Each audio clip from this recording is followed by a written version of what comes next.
U.S. government says about 10 to 20 out of every 100 veterans of the wars in Iraq and Afghanistan suffer from post-traumatic stress disorder. An Oconomowoc man found writing his story down actually proved therapeutic, and now he's published a book.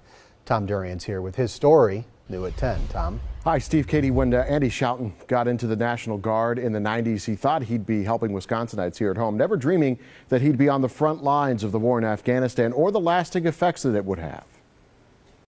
This book is really my personal deployment story. Andy Schouten spent just shy of 365 days in Afghanistan with the Wisconsin National Guard in 2006.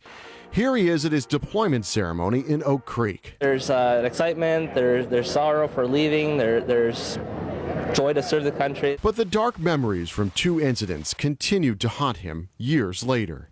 Our base was attacked about 1 o'clock in the morning. Hopefully our forces are fine down there. This video from a nearby U.S. position shows the attack, sending Andy running for cover. Seeing everything through night vision and black and greens, and there's tracers flying overhead and loud explosions. A couple months later, the now all too familiar improvised explosive device, or IED, hit the convoy he was traveling in.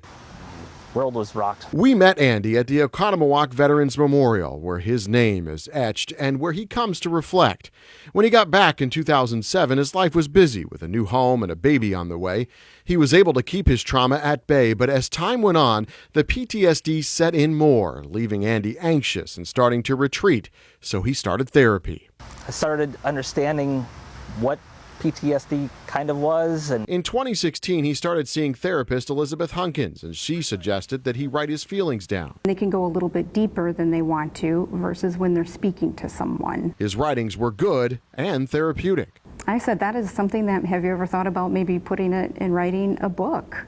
And he never really even gave it much thought. I wanted to keep writing because it was a chance to kind of organize my thoughts. And so he did, and this is the finished published product. First to fire, 150 pages of his Afghanistan experience. I didn't write it or publish it